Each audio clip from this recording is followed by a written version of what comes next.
Hi everyone, welcome back to my channel, or welcome if you are new. Today's video is going to be a video of the current books that I have finished. So it would probably towards the end of my pregnancy and since I've had my son. So not too many because I did not read much at all when I was pregnant. But I did finish some books, so I kind of wanted to talk about them. This is not my March wrap up. We'll have another wrap up coming in a few weeks when March ends. But this is just books that I finished in the last few months that I kind of wanted to talk about. So let's just jump right in.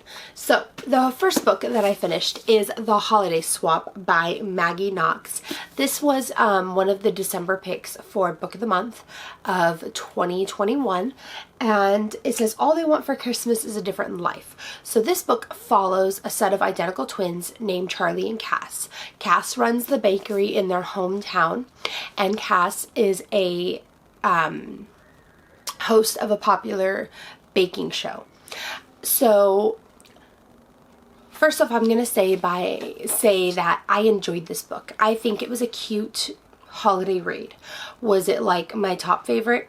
No. Would I reread it?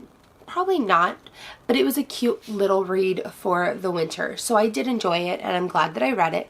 The one thing that I really liked about this book is it was based in LA, which I was born and raised Southern California, so a lot of the places that they talked about in this book I know. So it was pretty cool to be able to relate with that, to be able to relate with when they talk about certain landmarks or something. I was able to understand and know what they're talking about. So I thought that was cool.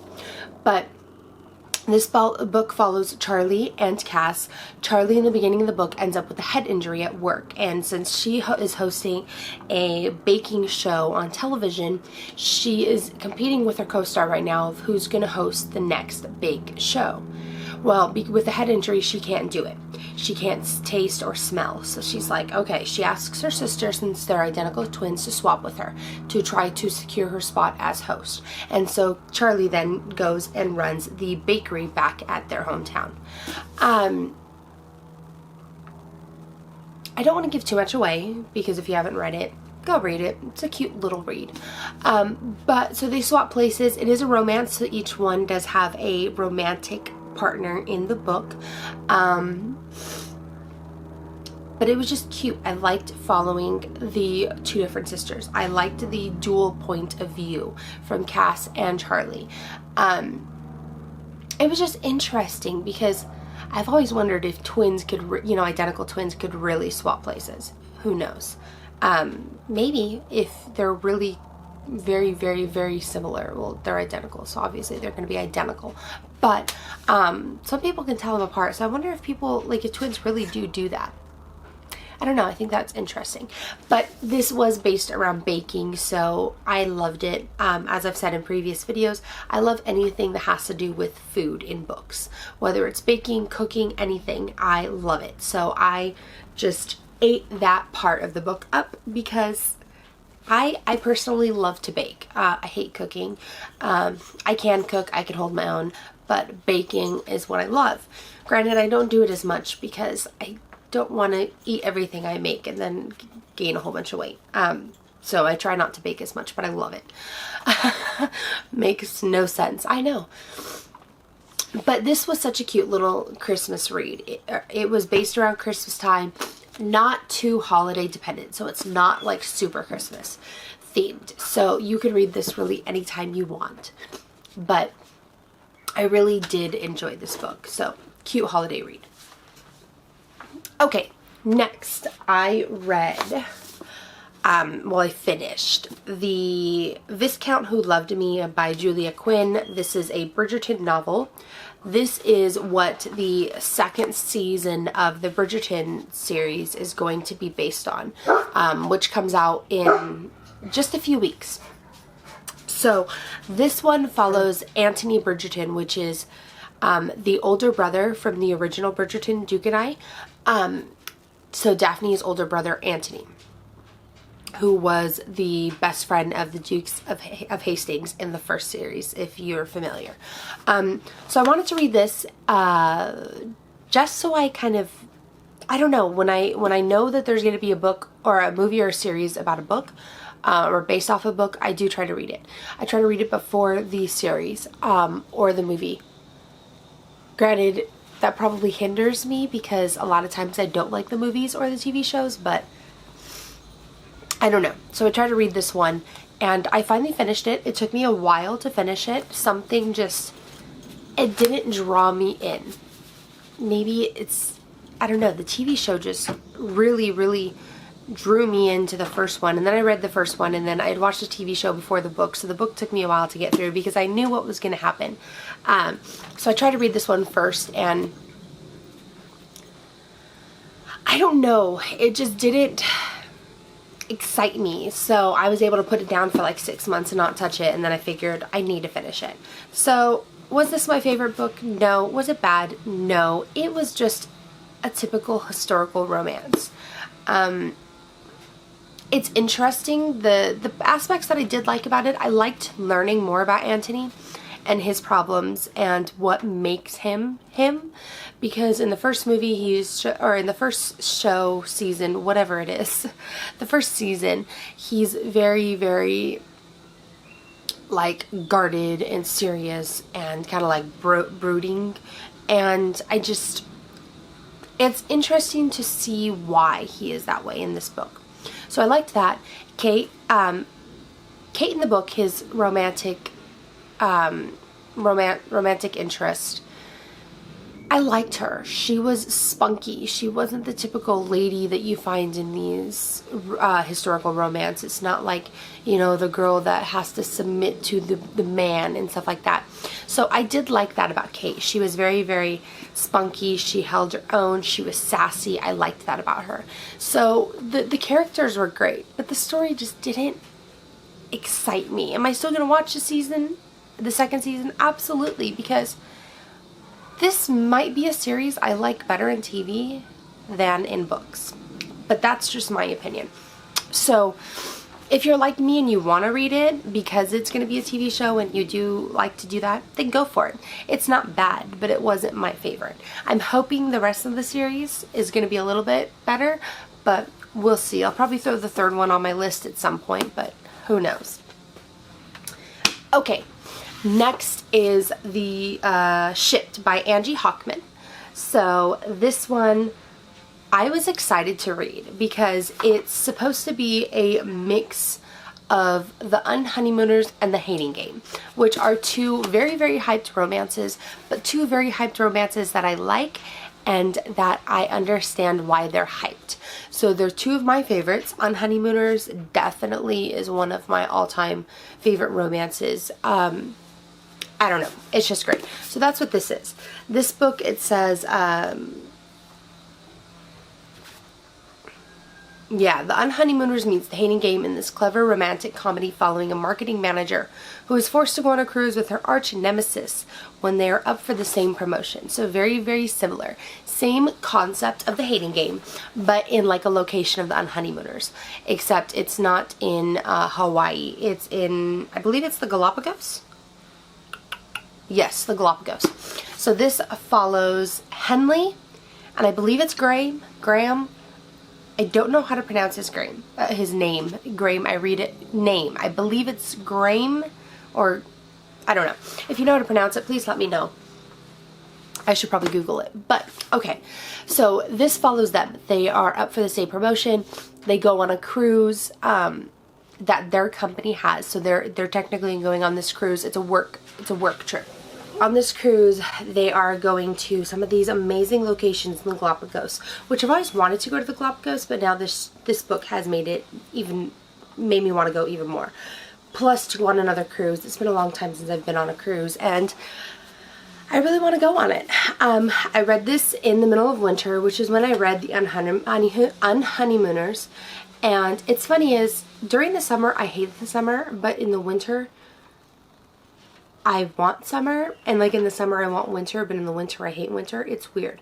So I like reading, like this summer book in the winter was perfect. It was cold outside, and it was just like the perfect little read to help me boost my energy and my happiness It's just, it helped boost my mood. There we go, my mood. And I loved it.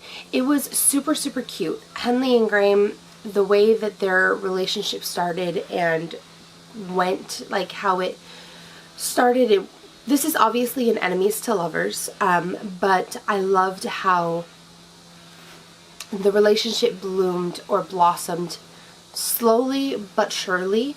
It was there, but it took time. Like Graham, he knew he liked her, but Henley didn't know she liked him. So it took a while, but they eventually got there. And I really, really like that aspect. I am a fan of enemies to lovers. I am. And so this will always be a favorite of mine because of that. And because it's based, kind of like resembles two of my favorite books. So I really, really liked this book. It is, I believe, a little bit hyped up on Instagram or Bookstagram and Book Talk and all that. So I definitely think it is worth any of the hype you hear about it. Highly recommend it. It was super cute summer, springtime read. So I really enjoyed that, and I just have to say that I did get this book in a giveaway by one of my favorite authors, Julian Dodd. It was like last year I got this book in a giveaway, and I was super excited because it was on my reading list, or my wish list of books. And thank you, Jillian, for that giveaway, because I actually found a new favorite book from that giveaway. So thank you, thank you, thank you. Okay. Since I mentioned her, let's talk about the book that I read from Jillian Dodd in the last few months. And that one is London Prep number 5, The Party. So that's what it is. I don't have the hard copy of that one yet. I have the hard copies of the rest of them, but not the 5th one yet. I haven't purchased it, but I did read it on my Kindle. And if you have watched any of my videos or, you know, follow along, you know that I'm a fan of Jillian Dodd. I'm a fan of the London Prep series. London Prep follows Mallory and Noah, Harry, and Mohammed. So Mallory is an American teenage girl who ends up going to London on an exchange program that her parents set her up for. She's not excited, but she goes anyways because her parents force her, and she ends up moving in with Noah's family. And Noah has these two friends, Harry and Mohammed. And it's kind of like Gossip Girl, but based in London with just cute accents. And I don't know how else to explain it. I just fell in love with the London Prep series. And I'm so happy that she's continuing it. We're at book 5, and we still have like 3 or 4, I think she said, to go. So I'm super excited. I'm loving it. They are short little reads. They're based on short times in the book. So like each book is only like based on like a week of time, but a lot happens in the week. Just like for any teenager, so much happens in so little time. Okay, so I don't want to go into too much detail about this book because it is the 5th in a series, and if you haven't read it, I don't want to spoil anything. But what I will say was, I did enjoy this one a little bit better than the 4th one. The 4th one, I was just really wanting answers because I'm impatient and I didn't get them. But this one, I'm finally starting to see the series go the way that I'm hoping it will. So if you've read any of these, you know that Mallory is in a love triangle with Noah and Harry, who are best friends. She starts off dating Harry, and if you haven't read any of these, maybe skip ahead because I do kind of want to talk about it a little bit, but I won't give too many spoilers. So she obviously starts the series off with Harry dating him, but then they break up because she wants to give Noah a chance. I'm not going to say how that happens, but she wants to give Noah a chance, and in this book we're finally seeing Noah get a chance, and I love that. Harry has always seemed like the rich playboy, party boy that you know, every girl goes for. And I just wanted Mallory to go for Noah because he's this sweet, emotional guy that deserves her and will give her what she wants and what she needs. So this book, you're finally seeing Noah get a chance. And it's not much in this book because it's just the beginning, but he's finally stepping into the role that I think a lot of us are hoping he would. So I'm excited to see where things go with Noah and Mallory later on in the series. So definitely, I think I gave The Party a 4-star read because 1, it's London prep, and 2, I just love Noah. So yes. Okay. The last physical book that I read for this video is Shadow in the Ember by Jennifer L. Armentrout. I love the From Blood and Ash series. I know it is a very, very hyped series, and for me personally, I think it is worth the hype. I love it. It's fantastic, in my opinion. I know it's not for everybody. I know there's a lot of people that don't like it, and that's okay. But this is the spin-off series, or the prequel series to From Blood and Ash.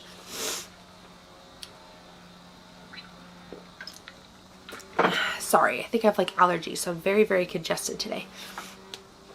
So this is the prequel series for From Blood and Ash, and this follows Nyktos and, is it, Serafina. But she goes by Sarah. So if you've read the Blood and Ash series, you know that Poppy is a maiden. So this follows the very first maiden, and that is Serafina, Sarah. So this book is based off of, she was born, and she is the last member of the, I can't remember the name of the bloodline, but it's a very famous like royal bloodline. She's a princess, but she's the last living member of the bloodline, and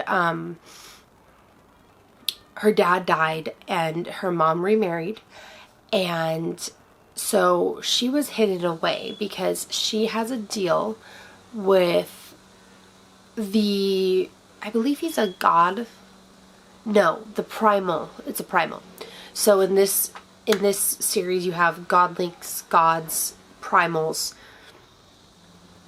I'm probably missing a few, but primals are like they're very, very hard to die or kill or anything like that. So she was promised before she was even born to the primal of death, which is Nyktos.